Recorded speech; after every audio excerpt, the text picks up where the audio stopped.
Bank of America certainly has had its ups and downs, but ever since Brian Moynihan took over as CEO, its reputation has turned positive, with many now considering it one of the top financial institutions in the country.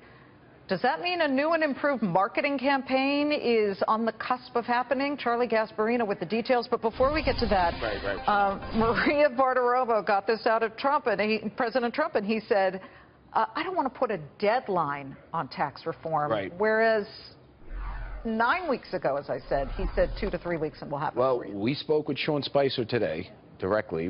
This is what he told us, point blank, that Trump himself, the president, and the administration is on sort of a listening tour. He used listening. They're going out and getting ideas about tax reform.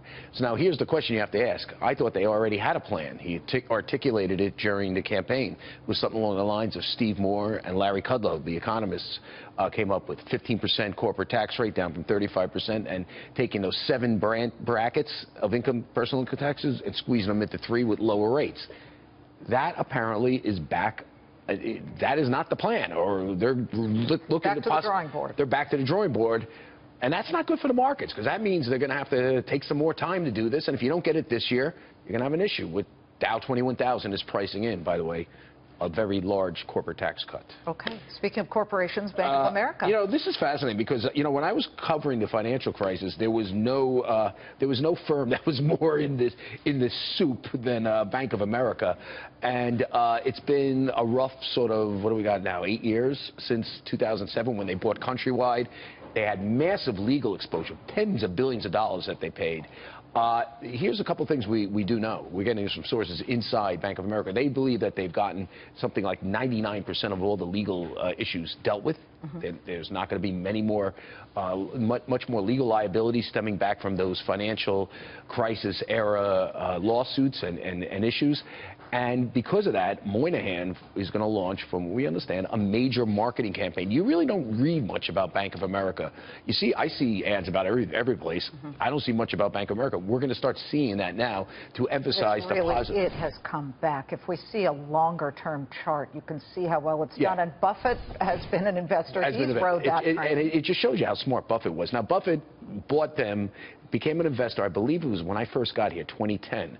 Remember, there was a run on the stock in 2010. The financial crisis was over for 2 years. Said he got the idea in the bathtub or something. Yeah, but he of course, got one of the, you know, these extortionary deals, like the same thing he had with Goldman Sachs. Remember, he told you he made $15 a minute on that trade or something. It's not extortionary when nobody else will lend, and they come to him and say, we need the money. And he says, okay, you want the money? I'll be like Don Corleone. Here are the terms. Here are the times. So, you know, he did that, and he made a lot of money with them, too, because given his name helps with investor confidence. And now, listen, all the bank stocks are down today. They've been a little wobbly lately. They've been off, but since the election, they've been pretty much up because of Dodd-Frank. You know, the president came out today. He said they're further going to erode Dodd-Frank. They're going to try to maybe get rid of it almost entirely, he said, which is, I guess, good for banks. Put all that together, Bank of America sees a lot of wind in its sails. From what I understand, they're going to start this marketing campaign. I did ask people, can they expand in any way? Can they buy anything? I don't think Moynihan is going to go there. The last thing they bought, I believe, was Countrywide, and look what happened there. Oh, that was a disaster. That was the last major purchase. Here's the other thing. Moynihan, going to be there for 4 years more. Okay. That's what I understand. Charlie says it, and one quick line on United. I need your opinion on this. I mean, my goodness.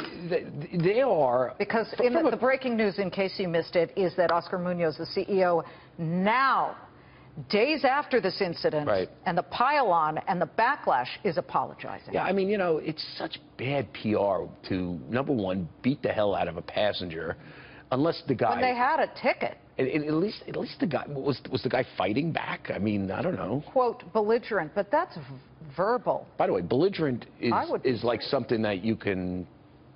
People call me every day, and they're not beating me up, right? Well, the stock is recovering a tiny bit. What would happen if those 2 guards came after me? Oh, well, you took boxing lessons. Okay. In the Bronx. I also bite. Actually, Westchester County. Bite? But I bite. Charlie Gasparino, the charm offensive.